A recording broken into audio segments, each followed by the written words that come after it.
am I doing on a Thursday night? Oh, I know. It's time for another edition of 6 Feet Underground, otherwise known as Reapers Underground, here on Three Witches Entertainment. And we have a very special edition tonight because if I can pull this up real quick, that's right. I got Locomotive Gun with me tonight. With John Carter, who I believe is the guitarist vocalist. Yep. Sweet. So I'm already off to a good start. Fantastic. As they're about to play a show in my new backyard of Omaha, Nebraska. But before we get into that, first we got to take a quick break with our sponsor, my new sponsor, and I love them, throttleaddict.com. Check it out.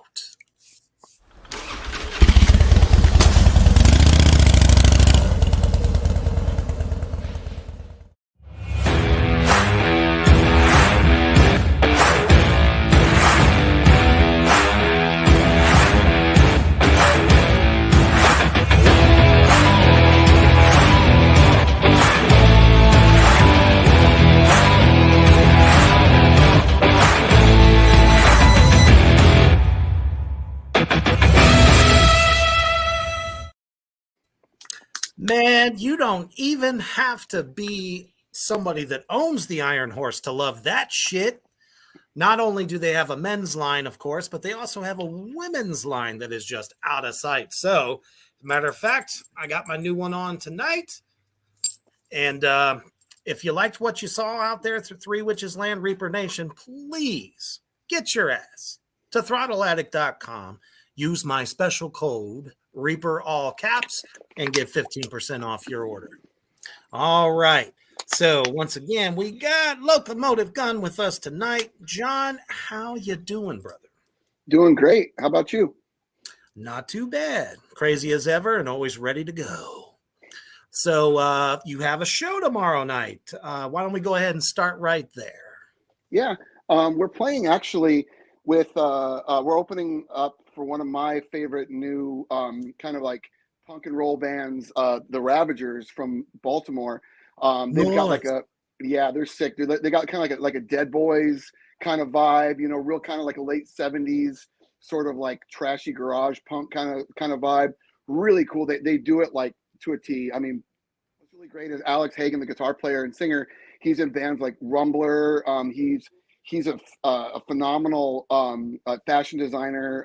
He designs stuff for Straight to Hell clothing, and there's just a solid band. Everything they do is just stellar. They got like great videos, great the packaging, and they're one of those bands that like every single detail is on point. And also on that same tour with them is Susie Moon, she used to play bass for the Hellcat Records band Civette.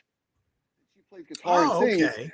Yeah, I mean, dude, she's nuts. I mean, she's basically, a lot of people want to compare her to Joan Jett just because she's a girl that plays guitar, but like I've heard interviews where she doesn't even listen to Doesn't Joan that Jett. always fucking happen every time some girl with dark hair starts, fucking shredding up the guitar? Oh, you're just like Joan Jett. Bitch, I don't sound nothing like Joan Jett. And she's awesome because she's told people in interviews, she's like, I'm not I see the comparison, but I don't even listen to Joan Jett, you know? So, you see? Yeah, exactly. Yeah. People just, I don't know. It's weird how they think. I mean, a lot of people want to lump people into categories, and they want to, I bet with your band, people are probably like, oh yeah, you guys are a death metal band. Like, well, we're actually death metal, doom, black, blah, everything that you guys bring to the table, but still they want to take that one element that they see level and just then categorize you, put you in a box. Absolutely. Yeah, and so these everybody here at Three Witches Land knows that I absolutely hate these little subgenre boxes that they try to stick us in. And I mean, we're just a doom metal, sludge metal band. That's it. That's all there is to it. Mm-hmm. So, yeah, and you know that you're wrong because you don't. I mean, you don't know what your own band is until someone tells you what it is. You know. Sadly, yes, because when you get into marketing and shit like that. They automatically go, okay, we think you'll be great for this type of crowd. So stop what you're doing, change your look, and we'll just make that happen. Well, that was Yeah, what was different about, Black Tar. We didn't give a fuck. We know our influences. We know what we love. Doesn't matter how we package it. We're delivering, really good, doom sludge metal. And that's absolutely. very evident with you guys. And I was looking over, you had shared the flyer the other day. Hmm. And I was like, kind of just like scrolling through all your hashtags, and I fucking loved them. And I'm like, yeah, I think we're on the same level quite a bit. Anything from heavy metal to rock to metalhead, thrash metal, death metal, black metal, which is a love of mine, doom metal, just everything. And that's really what it's all about, because at the end of the day, it's just great fucking metal. Whether Yeah. it's sped the fuck up, slowed down, you can get high or drunk, whatever, your fucking devil's pleasure. And, have a fucking go at it. See, and that's just the thing However about. you I like mean, to unwind. you nailed it, because originally when I started Locomotive Gun, I am a huge Motorhead fan and a huge Kiss fan. Oh, fuck Like yeah. Let those, I mean, me. yeah, dude. I mean, and the thing of it is, it's just kind of like seeing that I came up in punk rock and roll was a big part of it, but also too, I love hardcore, I love death metal, black metal, and thrash, and I was just like, well, how can I incorporate all of it without it being so obvious that I'm incorporating all of it? You know what I'm saying? No, no So, doubt.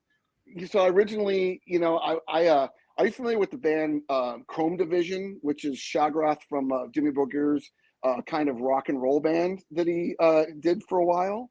Okay, yeah. And Yeah, Old Man's Child. absolutely. Yeah. And like one thing I really loved about Chrome Division was they had the singer from a band called the Carburetors, which were I think Norwegian, wherever Dimmu is from, Norway or Sweden or whatever. But there's this Eh, great, yeah, it's all the somewhere same in the to them. land of the ice and snow.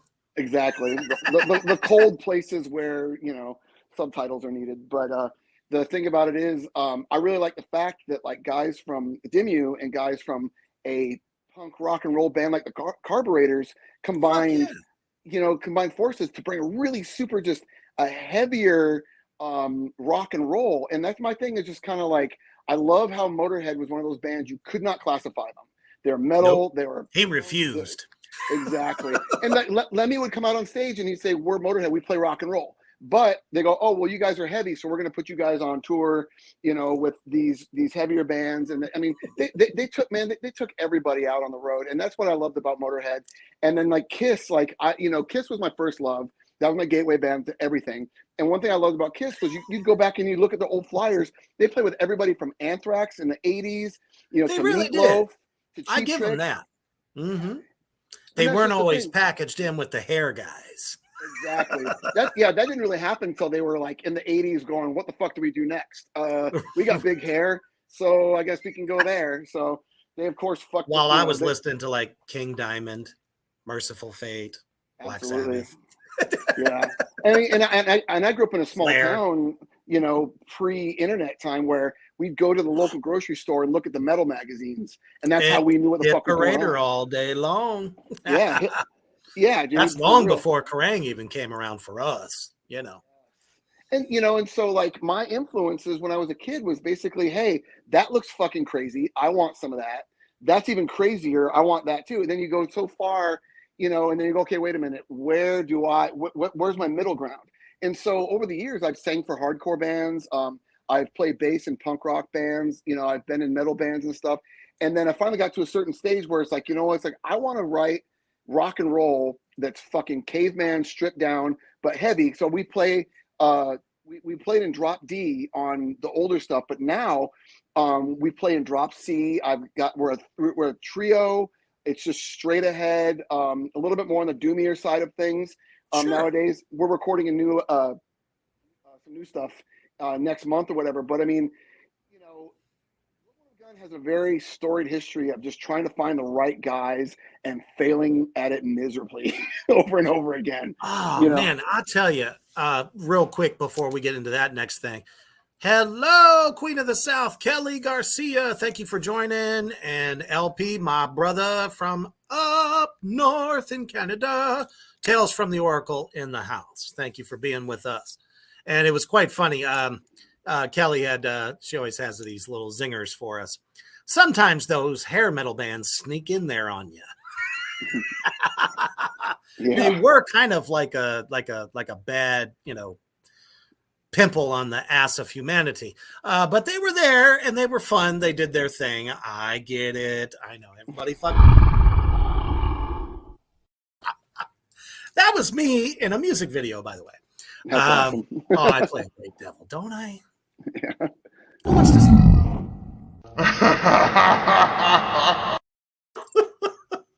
Who wants to see Reaper and play the devil in a movie? I know I do. Anyway, I digress. So, yeah, man, let's talk about that for a minute. We're here with Locomotive Gun.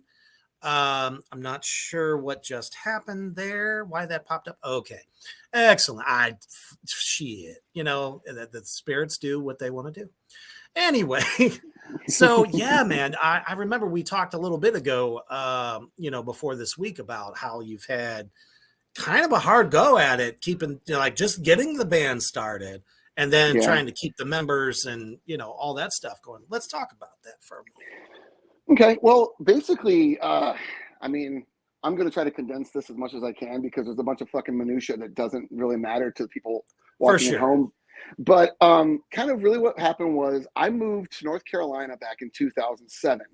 And my whole thing was I wanted to start like a heavy kind of Motorhead meets Guns N' Roses meets Black Sabbath meets Black Flag kind of thing, right? Holy shit.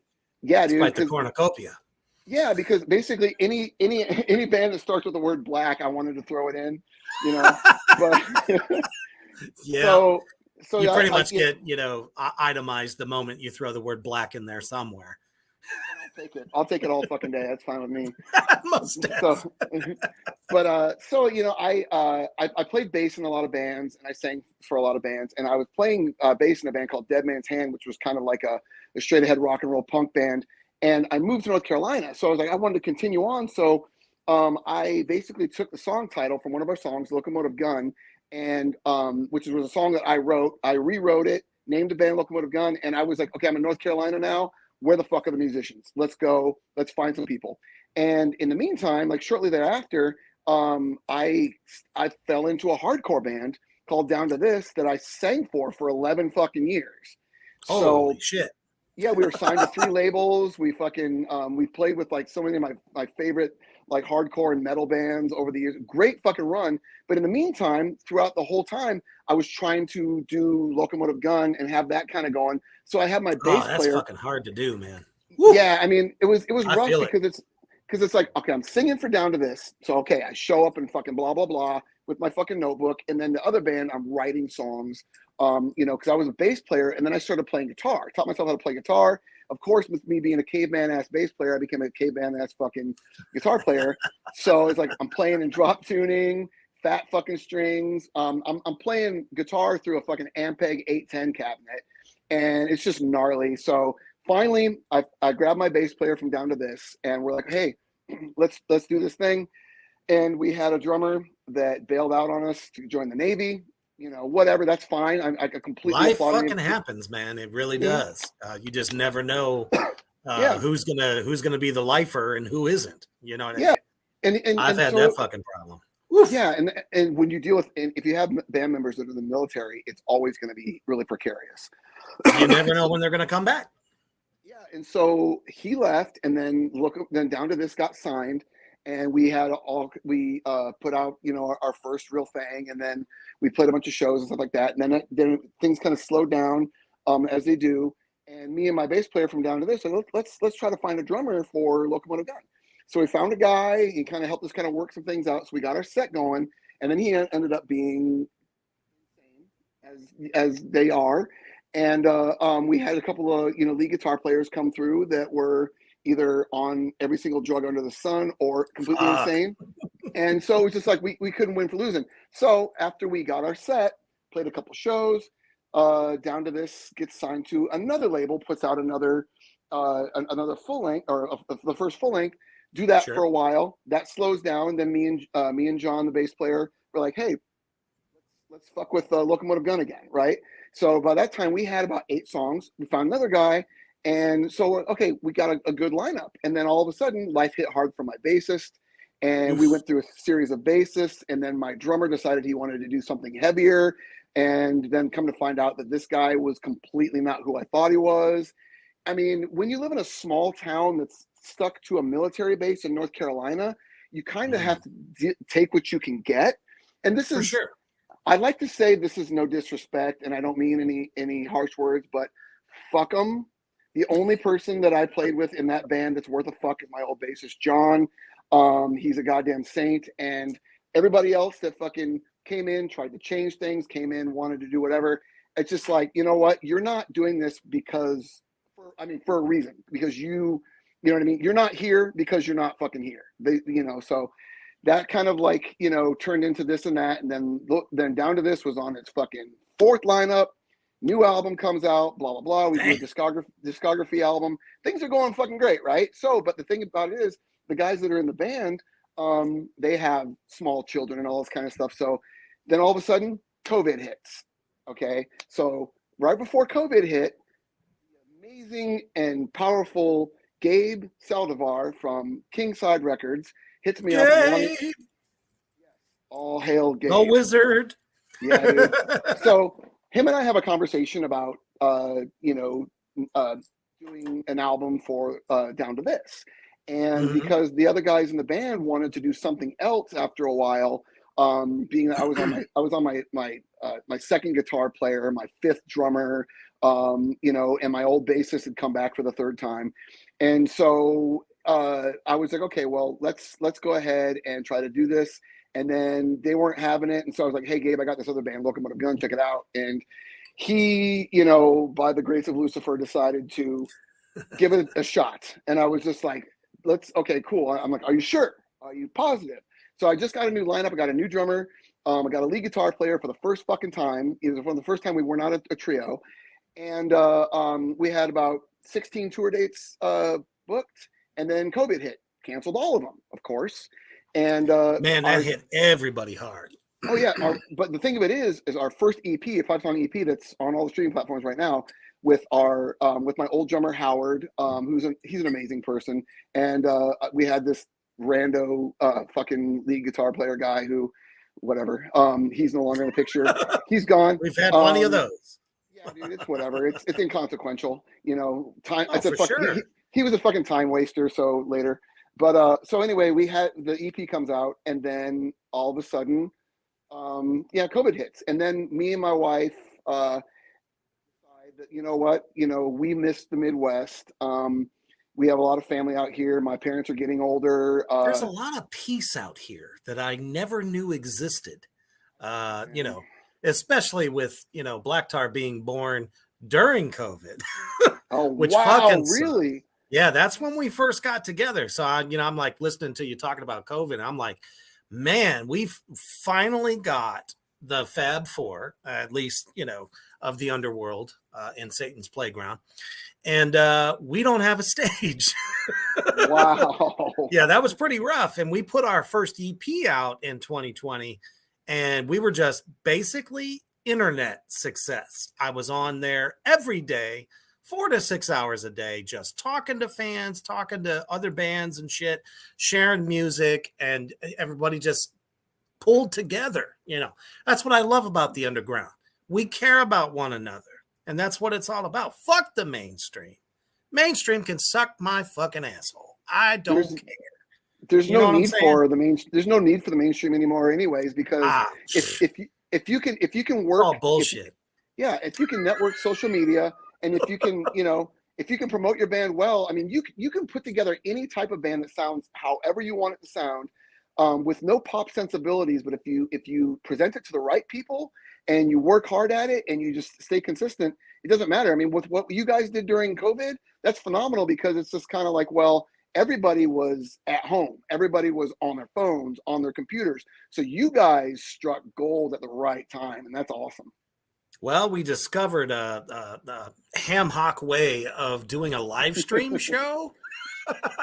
That's awesome. That was the only way people could see that, we didn't just create the music like it was just one person or whatever. It's like, no, we're an actual fucking band. Yeah, you that's know. heavy. Yeah, that's So really. man, you finally got the band going in the direction that you wanted it to be. And then COVID knocks all your tour dates out. Man, that fucking sucks balls. Yeah, it was crazy because, and at that time, it's just like all kinds of stuff was going on in my personal life, and Well, you know, sure. and it was just, I mean, it was crazy. So we moved we moved back to Sioux City, Iowa, which has pretty much been my stomping grounds throughout like the you know, basically the mid 90s. I graduated high school in 94. So I lived there off and on from about 94, back and forth from North Carolina over the years. And me and my wife were like, this is where we want to be. It's cool, and it's just, it's a dingy fucking town that's kind of like, it's got like a small town vibe, but like a fucking filthy, like urban kind of like, thing going on. And it's cool. I mean, I was in my first bands in this town. For I have, sure. I have some friends that, that I would die for. They're just great fucking people. So what was really Never cool, left. yeah, I moved, yeah, exactly. Yeah, either they never left or they made it work. You know what I'm saying? So that's a Yeah, fucking for great sure. point, Reaper. Yeah, I mean, because like a lot of them, they just, I mean, and I have a lot of friends that have moved away. Some of my really close friends live out in the Seattle area now that are from here, the Mm-hmm. Minneapolis area. And which is great. So, but what's really great is I'm still connected to a lot of these people and have a lot of good contacts Oh, still absolutely. because it's like my music family, you know what I mean? And it's cool because it's Yeah. all different genres. I mean, everything from like, punk rock to like avant-garde noise to death metal, to everything. And which is really cool because we all still help each other out. So this is where me and my wife decided we wanted to be. And so what I did was I kind of pooled my resources and got a hold of some people some fantastic musicians that I've known for years that wanted to do this with me, and went through little bit of trial and error. No bad blood, no hard feelings. Everyone's still cool, and finally stumbled upon one of my old friends from one of the first people that I really ever met when I moved back here, moved here back in '93. My friend Jory Aarons, phenomenal fucking drummer, Sioux City punk rock legend, great guy. Nice. He did a stint in the Kansas City band in the '90s, Season to Risk for a while. Spent a lot of time out in California doing studio stuff like that. So anyway, we just the stars aligned, and we bumped into each other at a John Five show actually, Oh shit. locally, and That's one of my producer's favorite guitar players. dude, that show was insane. So we just started He's got talking, quite the and pick collection. absolutely, dude, isn't it crazy how pick collecting has become such a big thing now? Like It's that's fucking huge. yeah, it's fucking crazy, dude. I mean, He's got I never. like two fucking wall sized fucking pick things to Picture display. frames. They're picture frames. Completely Picture fucking frame. full. Sorry. Dude. They're huge. So yeah, so I start jamming with, and what was crazy because like just like anybody else, COVID hit him hard too. The Yeah, economy, but he's his own boss, and he has his own business doing construction and stuff like that. So he was hmm able to survive that really well. And around that's the good. time, yeah, around the time when everything was shut down, he was doing construction, and then he fucked his arm up, and then he had all these setbacks, and finally, after like just Oof. months and months of us talking about it, we finally get in the room and start jamming, and we just clicked like fucking clockwork. It was great. And so I was like, Goals. okay, cool. We got a fucking, we got a drummer, and got me, and he learned the songs fucking, so quick. And then my friend Joe Hansen, who has been kind of like a mainstay in the local scene around here. He was in some bands in kind of like the mid early 2000s that toured all over the country. This band called Ghost of Guyana, a really fucking great band. And he was in this band called Black Death Jet Set, which is a really fucking just I awesome, actually just think I've heard ambient. of it. Hmm. Yeah, they did quite a bit of stuff, and he was in a band that he wasn't really feeling. I came into that band to kind of help it out. We decided that wasn't a thing, so we both dipped out together. And I was like, hey, do you want to play lead guitar for Locomotive Gun? We'll find a bass player, blah blah blah. And so he's like, well, fuck it, I'll just play bass. So there we go. We got Joe Hansen on bass, and we got Jory Aarons on drums, and me on guitar and vocals. And we decided that, you know, we're going to take things from drop D to drop C because I'm a fucking caveman that can't play guitar solos and sing at the same time. So I basically just play riffs and fucking and yell. And, you know, things have kind of evolved in kind of a little bit more of like a doomier direction, but still rock and roll. You know, kind of like more of like a Caius kind of feel. Yeah, now you're speaking yeah, my language. You yeah, know, dude. I mean, it wasn't just the riff god of all time, Tony Iommi's idea to detune, but because he was trying to match Ozzy's vocal range, and suddenly it's the chunkiest fucking thing you've ever heard in your life. For sure. There's nothing better, just Yeah. nothing better. Well, and also, like you said, with Ozzy's voice, like with me, like the entire time I was singing in Down to This, we started off, we were in drop A, then we were in B, and then we were in drop C. And so I sang, my vocals were in tune with drop C for about a good 10 years, right? So when I'm playing guitar in drop D or standard, I'm straining, you know, and I'm kind of having a hard because Yeah. I didn't really realize that hey, your voice is an instrument, and you can't have two fucking instruments out of tune and have it sound good, you know. Right. So one day in practice, me and Joe were like, let's just tune to fucking drop C and see what happens. And then I was able to belt it out the way I wanted to. It didn't sound wonky and weird, and like, so we just and Yeah, then we that's tough. then we realized how heavy it is, and we're just kind of like we've got more of a Danzig Caius kind of vibe, with a COC kind of dirtiness going on now with that straight ahead Motorhead rock and roll, you know. And that's why we can't wait to fucking record our new shit, because, you know, we're gonna probably re-record, you know, like the stuff that's on the EP, because the way we play it now is different. And but we still, I mean, it's if you listen to the EP, you get the gist of what we're doing. But for sure. but I mean, you got new guys, so you're gonna sound different. You know what I mean? Most So definitely. this is the most solid fucking lineup. Before we actually get to that EP, we're going to take a quick commercial break to one of my favorite sponsors at Dezea's Creep Shop. Check it out.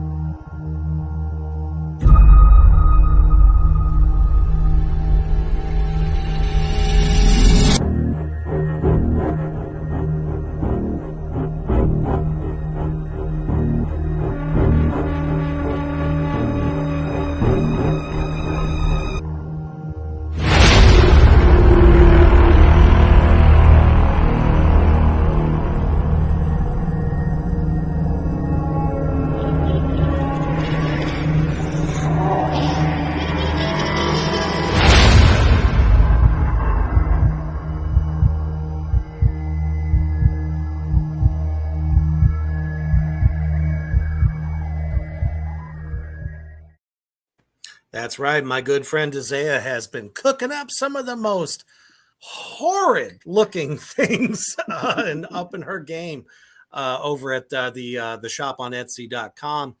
Her t-shirt game, her clothing line has totally like just flourished. She's got all those new designs you just saw. They are amazeballs. So if you're a classic horror fan, or, you know, just like anything oddity wise, you know, creepy, especially if you like doll collections, she does everything handmade. So please check her out at Dezea's Creep Shop at Etsy.com. So we're back with Locomotive Gun, frontman John Carter, and we're about to get into your EP here. So no, as I, you know, just kind of taking a look at it here on Spotify, which is where you can find them at Locomotive Gun. The song that has your namesake is your most popular song. So what is that actually about? Does it kind of entail, you know, some of the struggles coming up and just trying to get, you know, get the band going the way you want? That song's about fucking. Oh, let's talk about sex, baby. Tweet, tweet. No. Okay. All right. So we're talking about fucking. Yeah, I dude, might like know I a little said, something about that. well, probably my biggest influence since I was in middle school and discovered music was Gene Simmons, the mighty fucking demon. So when I Probably had more well known for his tongue than his bass playing. Just saying. yeah, of course. Hey, you know what? I mean, it is what it is. But If you got yeah, it, flaunt it. I get it. Yeah, I mean, you got to sell something. You might as well sell the whole package. I mean, including your tongue. I don't. Never really Sure as understood hell that ain't his shit. hair. Yeah, I like to call it black cotton candy. Goddamn right. Oh All fuck. right.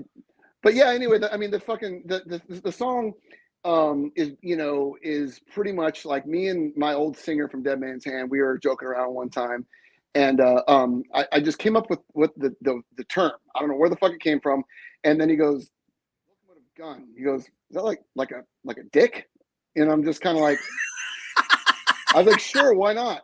So we sat down. We kind of I wrote the lyrics. It's just kind of like 1 million miles an hour, hammer coming down. Can you feel the power? It's on, no turning back. I got your fingernails scratching up and down my back. I mean, essentially, yeah. I mean, it's funny because I kind of, as being known as like the token straight edge guy in my entire group, I'm it's monogamous what I'm talking about there. So don't get it twisted, So I gotta. Trust me. Yeah, well, actually, one of the big I'm the influences for that same. is like the band Midnight, right? I fucking I love Athanar and I Vanek and those guys.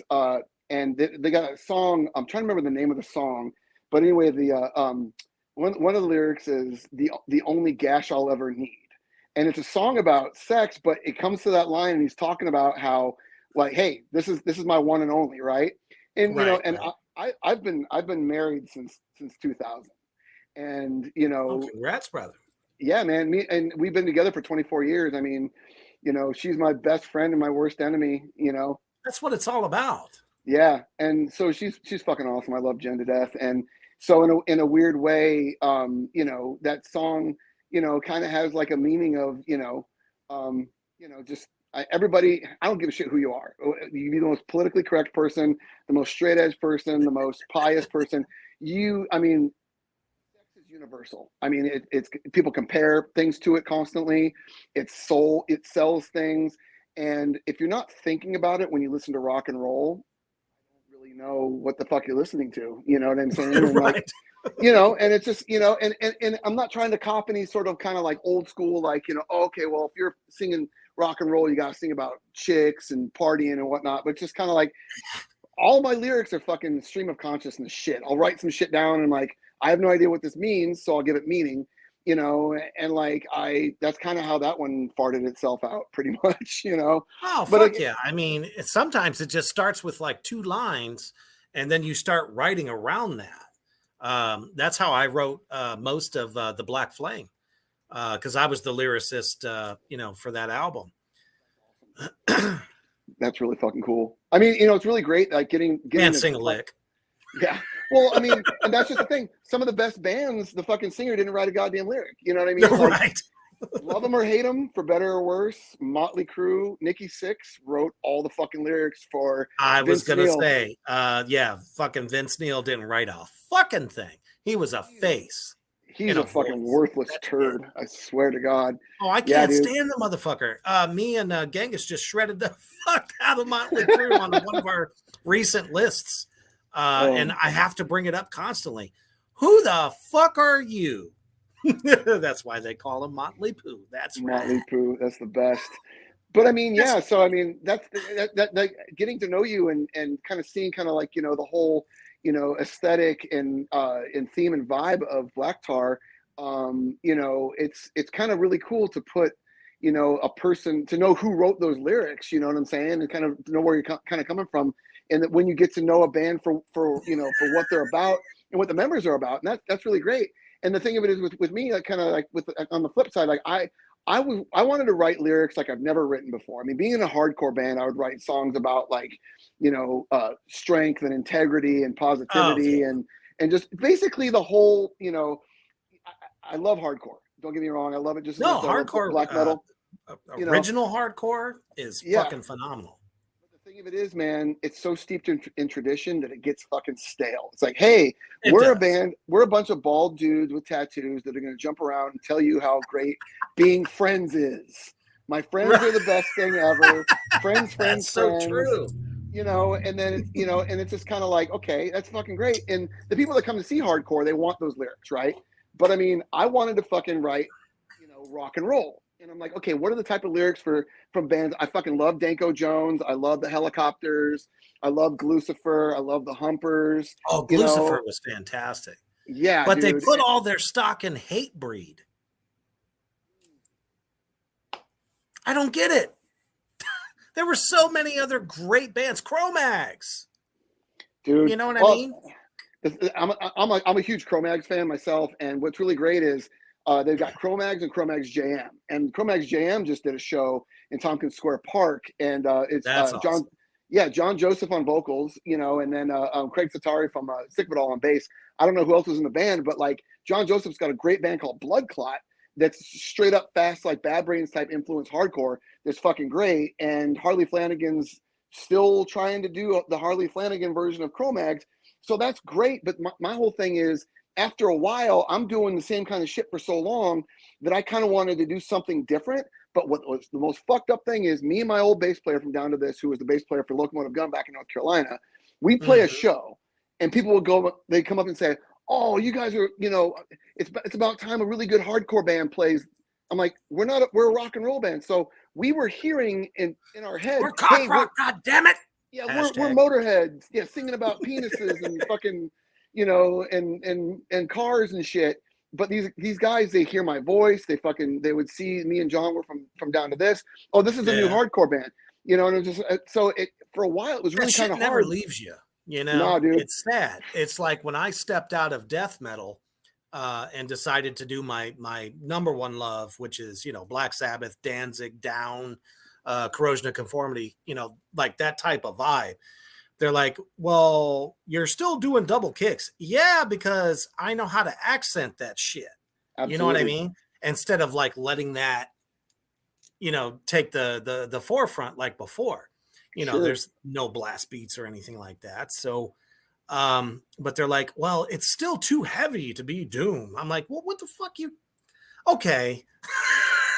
Doom is synonymous with heavy. You know what I'm saying? Exactly. There are multiple levels of heavy. I've been trying to teach people this for like forever. I'm like, just because, and let's face it, Sabbath and a lot of the original Doom bands taught the speed metal bands and the death metal bands the art of the breakdown. Absolutely. Yeah. Well, I mean, because, okay, one of my favorite breakdowns ever is on Sabbath, Bloody Sabbath. Oh, man. Great record. You know what I mean? That, to me, it's funny, I first heard that song when Anthrax covered it on the I'm the Man EP. And then I'm at fucking like some random, department store and looking at the cassettes, and I see this probably the coolest fucking like album cover out of the whole Black Sabbath discography. The album cover to Sabbath Bloody Sabbath, with the 666 on the headboard. I'm like, what kind of satanic shit is this? I love it. Yeah, and then I hear the Black Sabbath version, and I'm like, dude, that's nuts. And then after that, I hear the breakdown on Angel of Death by Slayer. Yeah. And I'm like, wait a minute. There's a reason for that. That's Sabbath all fucking day. And then guess what? 10 years later, every fucking metallic hardcore band is adding breakdowns that sound like fucking Sabbath, Bloody Sabbath, and Angel of Death. And I mean, people totally give respect, but it's just kind of like there's such a through line with like hardcore and doom and and metal, and it's all intertwined at the end of the day.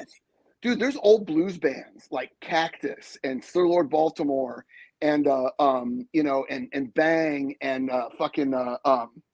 shit, dude, just like all these fucking like early 70s proto metal bands that never ever like even Pentagram started off in the fucking like the late 60s, early 70s. Exactly. And the thing of it is, like, people think, oh yeah, people always say, Judas Priest is metal, but like Black Sabbath is heavy, which is totally cool. However, the thing of it is, people gotta understand, and you as a musician know this. You got that one band that broke through. Guess what? There's 8,000 1,000 other bands that are just didn't do what they did business wise to get above the surface, right? So Absolutely.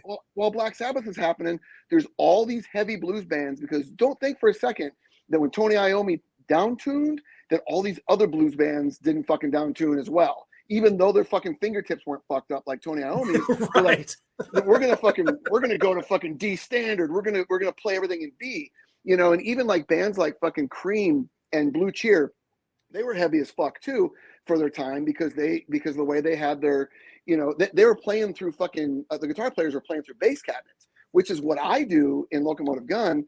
I play through a 215 cabinet with a PB standard head, or I'm a big PB guy. I got a PB Supreme 160 6505, and this cabinet behind me is two bass 15s, and I usually run like a bass cabinet with a regular cabinet, but I actually found a old Gibson Lab Series 215 cabinet with Electro Voice speakers in it, and that thing sounds like the best guitar cabinet I've ever used. So one of my goals sonically, Amazing. yeah, dude, it's fucking it's well. And then my bass player, he's a big PV head too, so he plays a PV bass amp as well. So on stage, when we wheel our shit in, people are like, "Who's the bass player?" And I'm like, "Well, he, you Right. know." So we're wheeling fucking bass cap, because think about it. Yeah, exactly. Yeah, if you want to be heavy, right? We want to be rock and roll, but we want to be heavy, so we just fucking play through bass gear, you know. And because I mean, the Who did that with those Fender cabinets with the tens in it and shit. And it's just like, you know. So getting back to my original point, back when fucking Black Sabbath was starting out and shit, and when Judas Priest wasn't quite so metally, there was all these heavy as fuck bands that were just there since like the late 60s, because these guys were taking the brown acid, they were fucking smoking the bad weed, they were miserable because of fucking Vietnam. So with all the fucked up shit that was going on in the late 60s, dude, there was all these heavy fucking bands that no one will ever hear. Like Leaf Hound found its way into, you know, people know about Leaf Hound, they know about fucking Captain Beyond and Sir Lord Baltimore and all these bands, you know, from like late 60s and shit like that, you know. But it's just kind of like, dude, heavy metal existed before heavy metal, you know. And yeah, they didn't even know what the fuck it was, to be quite honest. You know, it wasn't until Sabbath came out in 69, yep, and just completely, you know, raised the bar, and they didn't even realize what the fuck they were doing. They weren't even trying to. I just they out of necessity. They, you know, they had to play slower and tune lower. And like you said, Ozzy's voice was so jacked up, and he needed to find something, you know. Totally was on that first record, and then I don't know what the fuck it was, but by Paranoid, he found his voice. It was amazing. I think he found cocaine is what he found. Oh well, there's no secret about that. Oh yeah. He found that, and probably took a vocal lesson or two. Just saying. Yeah, it was probably down. Yeah, it was. You know how they say with like Van Halen that the only reason why David Diamond Dave, because he had a PA. So I wonder what Ozzy's fucking ace in the hole was. You know, he had a van. I don't know, some shit. I don't know. He had long hair. He looked the part, and you know, all those fucking documentaries. You know, they say they were just fucking Sharon. We love you, Ozzy. You're still one of my gods. You always will. Oh, be. Fuck yeah, dude! You cannot. I mean, actually, for I think it was Father's Day 2 years ago, my wife found a copy of Black Sabbath's first album, early pressing, you know, at a flea market, you know, and like, holy shit, that's gotta be worth some moolah. I love that. I love that record, man. That's fucking like, that's, yeah. I mean, it's funny because the only first pressing I have is the compilation. We sold our souls for rock and roll. Right on. Still man. have that shit to this day. That's actually the first Black Sabbath I ever owned. I had the double cassette of that back in the day. That's awesome. Yeah, dude. That's how I discovered Iron Man. Yeah. You know how I discovered Iron Man? The Road Warriors. Don't tell me the fucking movie, goddammit. No, the Road Warriors. My favorite fucking wrestling tag team of all time. They used to come out to Iron Man. The Road Warriors.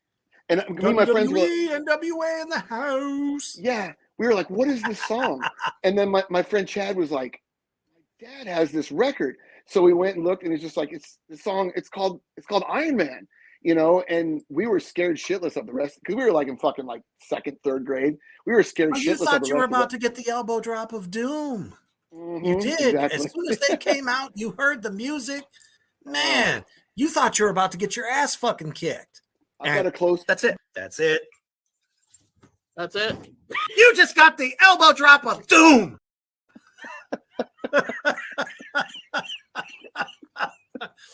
Yeah, that's a little something we tend to do when we're going through some of those, you know, top 20 lists of the best of all time or whatever. You know what's fucking funny? I hate to get off topic, but No, we're you just know, babbling shit, so it's all good. my better half and I were in the car, and it's like every time I hear one of the bands that were like on the list of they're the most underrated, and then the song comes on like fucking Duran Duran, and I just look over and go, most underrated, huh? Dude, that shit was hilarious. When I was in elementary school, you could not like you couldn't breathe without hearing like a Duran Duran song somewhere. I mean, they were like, for sure. Yeah, it just everybody was getting down to Hungry Like a Wolf. Dude, and you know what? You go back to that first album, Rio. Me and my youngest son, like he just got on big. Shit. Dude, that album's amazing. Dude, I don't care who you are, dude. Duran Duran was a fucking rock band, dude. Yes, they were. Were. They were like the only one that wasn't driven by like the electronica that was starting to come out during that time. No, they were just a very intelligent rock band. Just groove all the way. When they had any synth or any keyboards, it was very tastefully used as accent because their fucking bass player, I think Mick Taylor, their bass player. Oh my damn. That's got boom, boom, boom, boom, boom, boom, boom, boom, boom. I mean, he was just fucking just jamming. I thought it was like punk rock disco, to be honest with you. I mean, you know, it was, they're fucking, yeah. I mean, yeah. That's so funny, that whole underrated thing, because I've always, my theory about that is you've got people that have certain things on their radar, right? Certain people are paying. Oh, yeah, for sure. People are paying attention to certain shit, and they're not paying attention to whatever, and then something comes across the radar that I hadn't thought of. Oh, that's underrated. I'm like, actually, there's people that were super, super into this when you weren't paying attention. So it's underrated to you because you just discovered it right now. Like I was talking to somebody about different like kind of like goth bands, and I was like, yeah, I made the mistake of saying, dude, Fields of Nephilim was very underrated. And he goes, you're fucking full of shit. He goes, I said the same thing about Bauhaus.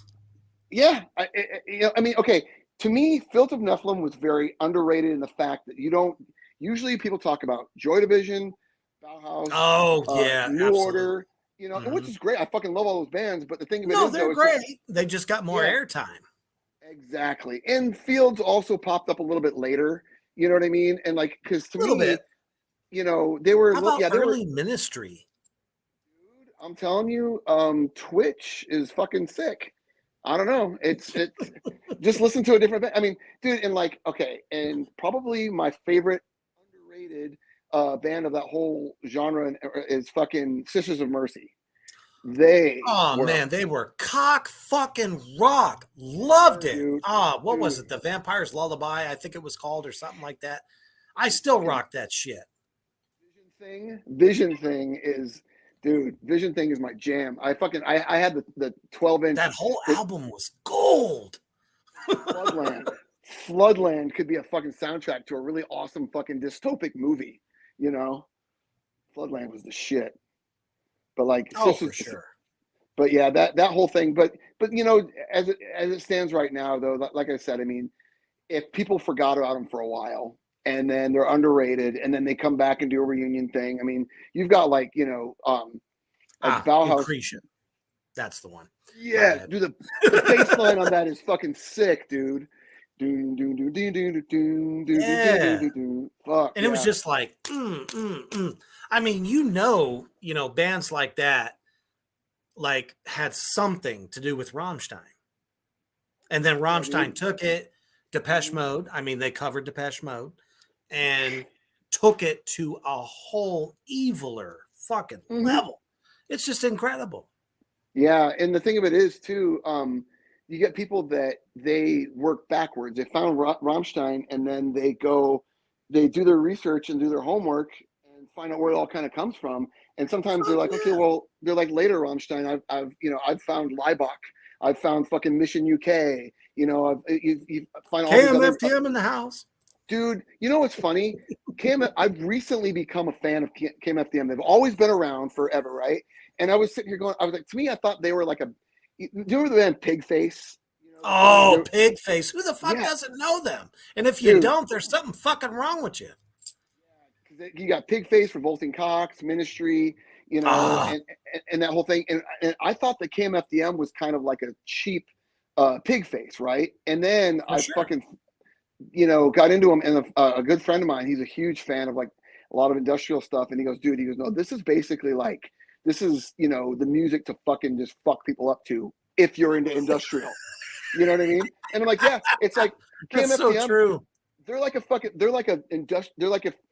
industrial music had fucking like thrash death genre. I mean, it's relentless. I mean, for real. It's just like it never stops. Yeah, and then you get pieces of shit Puppy like was the same way. Skinny Puppy was kind of like, they were like a fun bum out. You know what I mean?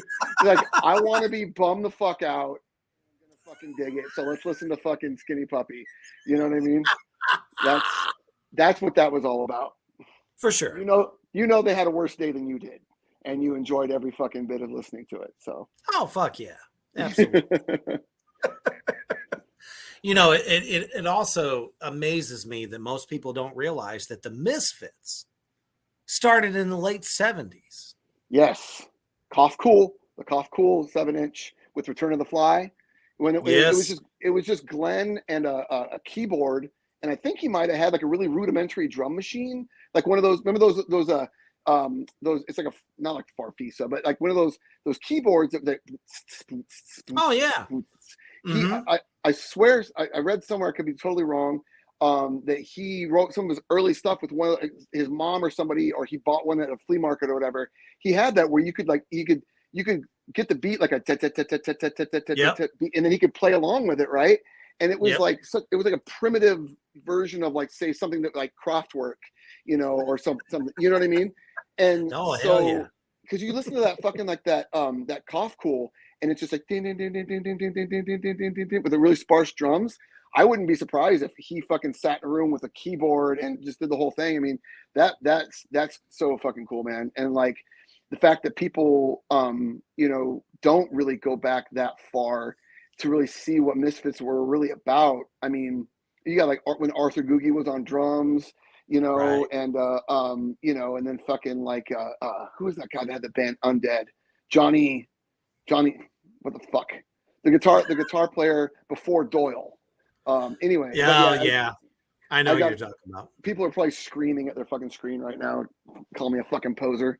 But but yeah, dude, fucking the Misfits, they were, you know, it was just Glenn in his fucking bedroom at one point in time, more or less, you know. Mm-hmm.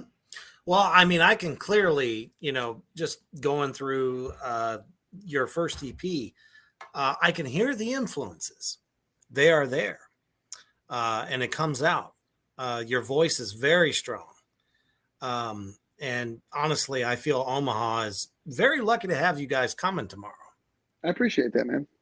For sure. You know, me moving from Ohio, which is a very, there's a lot of doom, stoner rock, death metal, a lot of black metal that's going on. Since I've come to, you know, Plattsmouth, Nebraska, that's where I live. You know, it's really interesting to see just the dichotomy, because I represent a lot of KingSide bands, actually. Drop Dead Damn It, Rid Them All, just a plethora of stuff. And we're actually going to take a quick commercial break to see the bands of Terror Crew Productions, Ohio, Nebraska.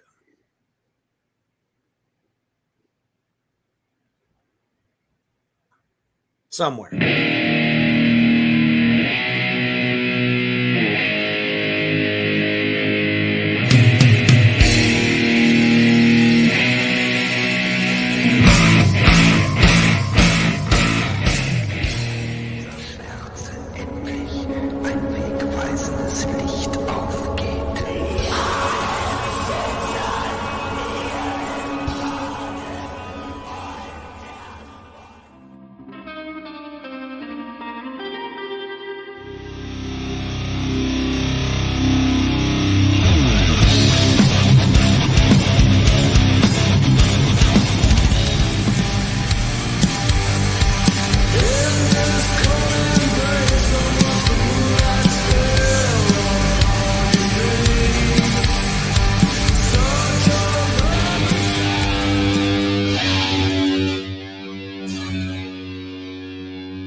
That's right.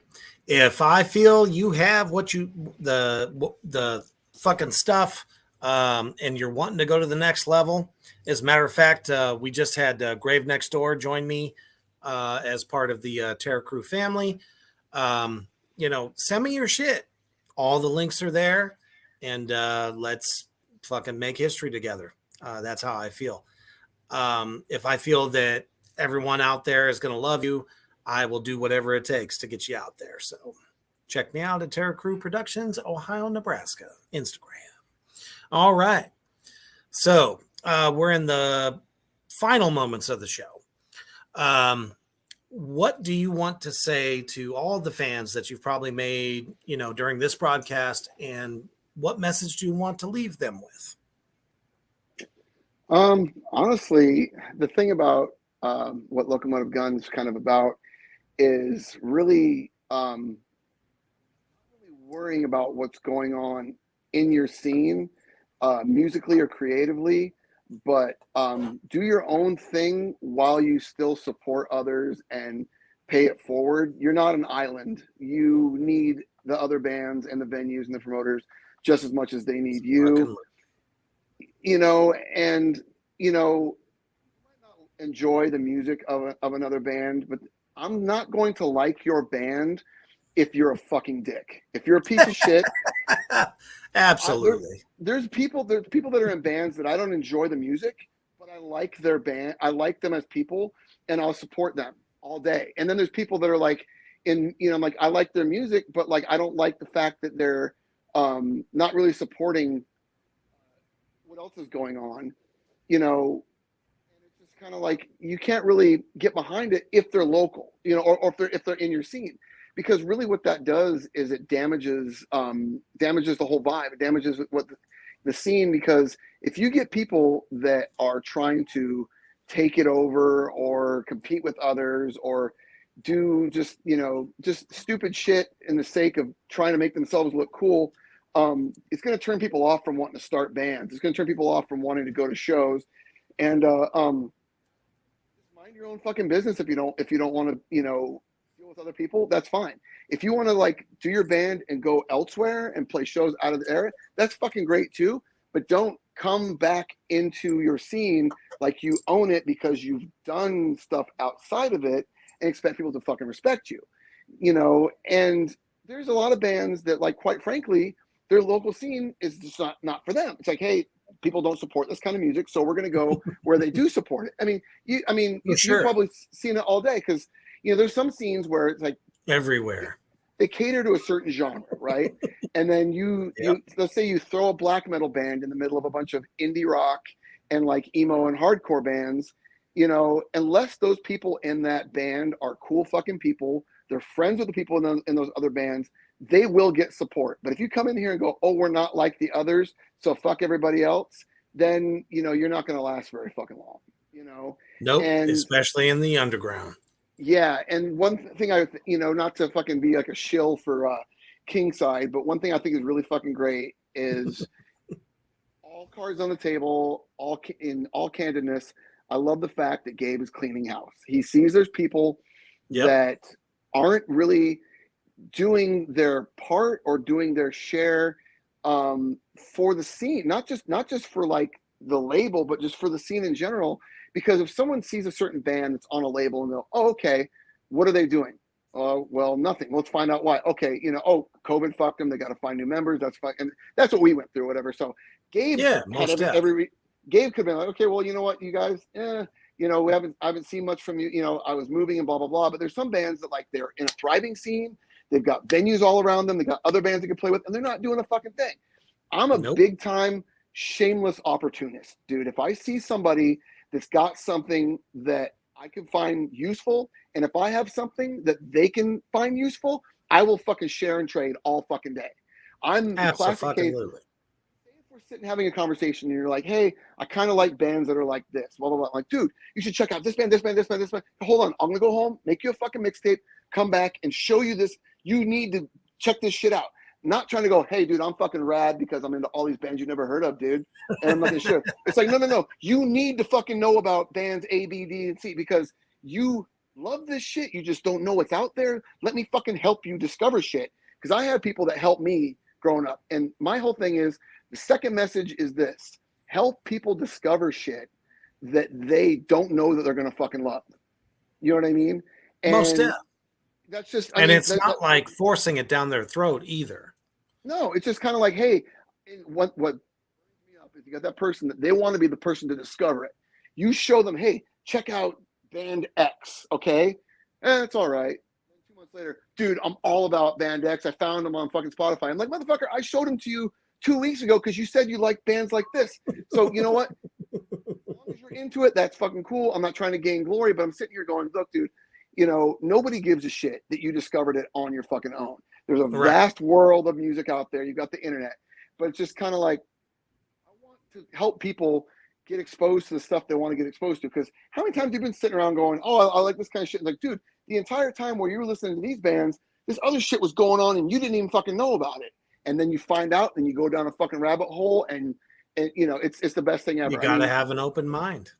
Absolutely. And the thing of it is, you can have at the same time that you got to have an open mind, you can also have a very healthy closed mind, because you can basically build your own filter. I'm not going to let bullshit into my fucking bubble. I'm not going to fucking for sure. let It's like something, negative energy. exactly. And dude, and there's bands, you know, just as well, there's bands that you know that like they got into it for nefarious reasons, or they're just kind of faking the funk on a certain trend, and they're not going to last. Because I like bands in my old age that are mainstays. Like, hey, so and so is still doing it. Then you get to that point where like, they're a little bit too old to be fucking trying to relive, you know, their old days. Why don't you start a new fucking band? You know what I'm saying? But Right. you know, I'll digress on that point. But the bottom line is, it's kind of like, you know, if you are doing it because you really fucking love it, that's great. Then what you do is you take that love and that passion, put that towards doing it in a professional manner, so you can market it and monetize it. God forbid you want to monetize your fucking hard work and fucking make money off of what the fuck you do. You know, No doubt. my whole thing is I want to do a band successful enough to where I'm not losing money, where I'm making enough money to keep going. Because you For ask sure. anybody that I know, I look forward to band practice twice a week. And then I also hate band practice twice a week because I want to be on stage so fucking bad. And then when I'm on Right. stage, I'm fucking freak. I want to get off the fucking stage because I want to fucking record new shit. And then when I'm in the studio recording, I fucking hate being in the studio because I want to go out and fucking play. So I love the shitty side of it. I love the love hate of being in a fucking band. I love the whole process. I love getting to a show and having to wait fucking 4 hours before you go on. I love getting to a show and they said, hey, you motherfuckers are late.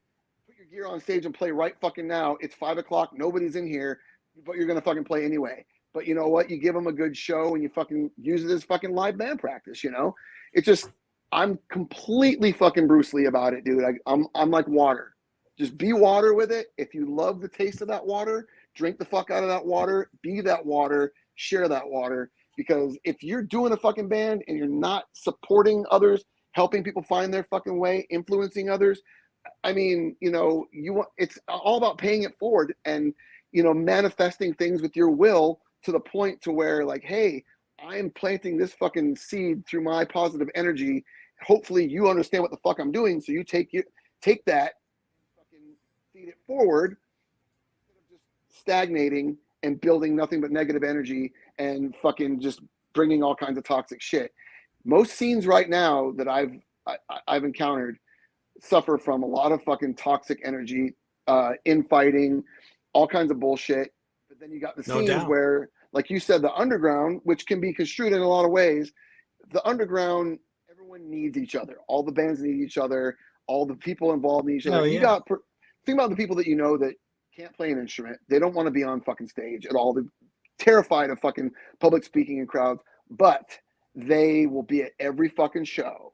They will make zines. Yep. They will do fucking distros. They'll show up to a show with a bunch of fucking CDs and records and selling shit. They'll fucking screen print shirts. They'll offer their fucking graphic design. They'll do podcasts. Do something. Do fucking something. All those things, you know, they're very fucking important because that's the way you learn about new music. That's the way you support existing bands. That's the way that you basically, you know, get the fucking, you know, get the shit out of your system so you don't fucking kill yourself or others. You know what I mean? It's just, it's all fucking, it's cyclical. It's the snake eating its tail, man. You know what I mean? If you're going to be involved with music, understand that it's all fucking, yeah, exactly. 100%. All right, brother. Thank you so much for joining us tonight, man. I know you guys are going to kill it tomorrow. Those of you in the Omaha area, if you've been watching tonight, make sure you get your asses to that show. But most importantly, stay heavy.